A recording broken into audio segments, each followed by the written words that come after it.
What's up, Earth's mightiest subscribers? It's Blerd without fear. Welcome back to the channel. Alright, today's video, I'm going to be talking about Fantastic Four number 46 by Dan Slott and Cafu. And in this video, I'm going to give some thoughts about Reed Richards' long-lost half-sister, Professor Joanna Jeffers. You can't see me, you Stevie, wondering how I reach more evolutions than Evie and make it look easy.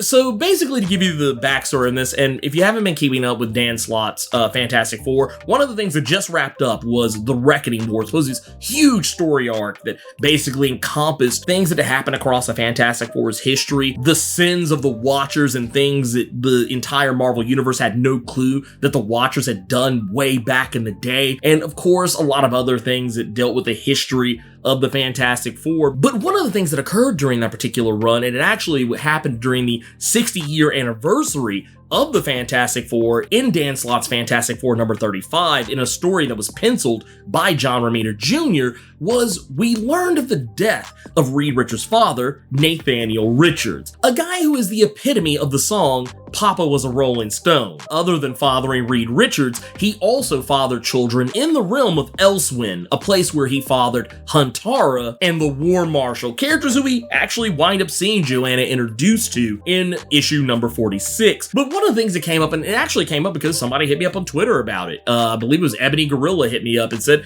hey, you should totally check out Dan Slott's Fantastic Four number 46 and see how ridiculous this old Joanna Jeffers thing is. And I gotta admit, I kind of went into it expecting to see something incredibly problematic, and maybe that's probably why I didn't see it. But I will definitely say, I find it interesting that Nathaniel Richards was out here getting him a cup of brown sugar. We learned that Joanna Jeffers was born after Nathaniel Richards started his family that involved Reed Richards. When he left Reed's family, he went on to meet Joanna's mother. But just like what he did with Reed, he left that family too. But one of the things that I thought was really interesting about this is that Joanna doesn't really have a whole lot of time for Reed's shenanigans. She knows who Reed Richards is. She's keenly aware about the Fantastic Four, their history, how they got their powers. Reed tries to explain all this stuff to her, but she's like, no, I got it. I know you are. And she doesn't really seem all that, terribly impressed by all the things that Reed Richards has accomplished or done, and she's not gushing over him the way that a guy like Spider-Man might, She's not gonna sit there and go, oh my god, you're Reed Richards. But one of the things I thought was interesting about her as a character is that she just kind of felt real to me. I don't know. Now, I will say some people might have taken umbrage with the fact that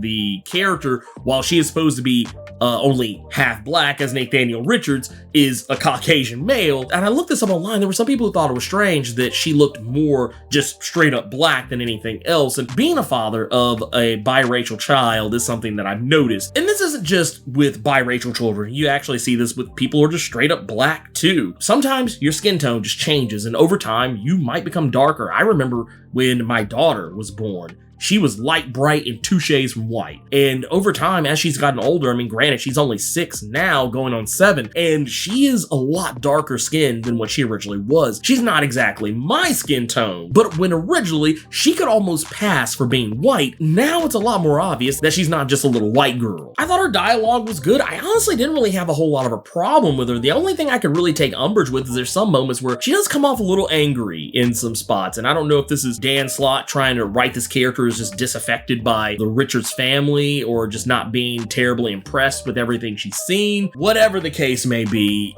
I feel kind of like there's a lot of things going on around her, and it might just be, honestly, sensory overload. Joanna had a job that she took very seriously, that she was doing. It was her little way of trying to save the world, and while it's not defeating Galactus or wielding the ultimate nullifier or, matching wits with Dr. Doom, she had something that she did that was important to her, and Reed just kind of showed up and disrupted it. So I kind of understood where she was coming from in a lot of ways, but at the same time, I do kind of get why some people might have found her a little bit grating, just because, yeah, she does kind of seem antagonistic a lot of the times, but I do feel like a lot of it was kind of deserved. We even see this when the Fantastic Four go toe-to-toe with the Psycho Man. A lot of deep feelings that Reed Richards has never been able to deal with come out, and it's one of those things where he starts talking about how much he hates Joanna, but in truth, he doesn't hate Joanna. He just hates his dad. And even though Joanna has been antagonistic towards Reed, she realizes she doesn't hate Reed. she hates her dad. And honestly, the more I think about it, I actually get where Joanna Jeffers is coming from. Being a guy who grew up in a single parent household, my dad had moved on and started another family with another woman not long after I was born, at an age where I was too young to even remember who he was. And he always just seemed more interested in his other family than he did me. And I actually used to harbor a great deal of ill will towards my stepsisters and stepbrother that's gone on so long that it's difficult for me to have relationships with them even now, and I'm about to be 40 years old. I used to always harbor this unintentional grudge against them, so I get why she feels the way she feels. I actually don't think it's something that makes her a bad person or even a bad character. That's not bad writing, that's just called real life. So when Franklin and Valeria are talking about trying to call her Aunt Joanna and all this other stuff and wanting to treat her like she's already a part of the family and just imprinting on her off rip, I didn't even think that was a bad thing. Even Joanna's response to it, I totally get it. I'm the same way when it comes to new people and new relationships. I don't care if I'm being introduced to someone who's supposed to be my family. If I meet them for the first time, I'm not just gonna be all sunshine, rainbows, and hugs with them. I'm not even like that with people I do like. So I get it. I get why she's that way. But what I do appreciate about this, and this is just a testament to how good the writing here is with this character, is that they work it all out. By the time this is all said and done, Joanna and Reed have begun to understand something that it usually takes people thousands of hours and dollars worth of therapy to get. And that's peace of mind. And Joanna and Reed work this whole thing out. Honestly, I think this is the most empathetic I think Reed has been in a long time. And I'll even give Reed credit. Towards the end of Reckoning War, he even apologized to his son for turning off his damn powers. I don't know, I feel like originally I kind of went into this comic just really expecting to have something to be angry about, and then I walked away with really just kind of being pleasantly surprised. So that's one of the things I always tell people, like if someone tells me, oh man, just wait till you see this, you're gonna hate it. Man, you're gonna see this and you're gonna get triggered. You're gonna see this and you're gonna be like, oh man, it's time to go off. And then I go see it or I read it, watch it, whatever. I'm gonna walk away like, I don't see what everybody was so upset about.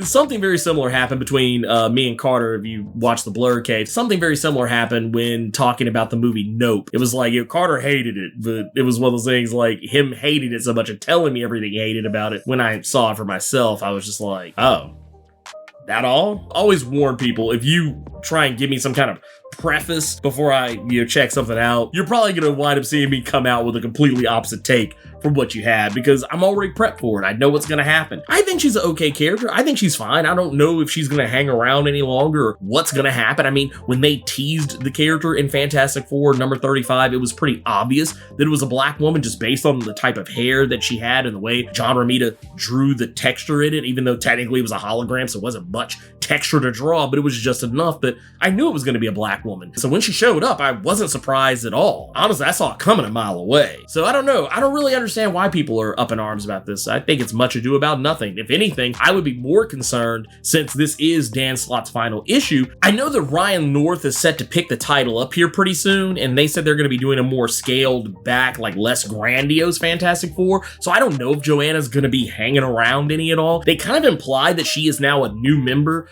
of the Fantastic Four family, so I don't know what's going to happen with this. She doesn't have superpowers. She's just a normal person. It's not to say normies can't hang out with the Fantastic Four. I mean, hell, Valeria Richards is as normal as they come. She's a super genius intellect, but she has no superpowers. So, I mean, it wouldn't be out of the spectrum of possibility that Joanna could hang out and, pal around with the team. I mean, technically, she's a pretty intelligent woman. We don't really know exactly everything there is to know about her intelligence, but we do know that she's a marine biologist, so she could definitely help them out if the Fantastic Four get into any Atlantean, Namor shenanigans or whatever. But anyways, if you want to know more about what Reed Richards did to his son, Franklin Richards, that caused Franklin to lose his cosmic powers and then ultimately no longer be a mutant, check out this playlist up here. And if you want to know more about the moment Franklin lost his powers, check out this video down here. In the meantime, let me know what you guys thought about Joanna Richards, the reveal, and everything. Fantastic Four number 46, you could even tell me about what you thought about Dan Slott's run as a whole. Keep it plus ultra, and sound off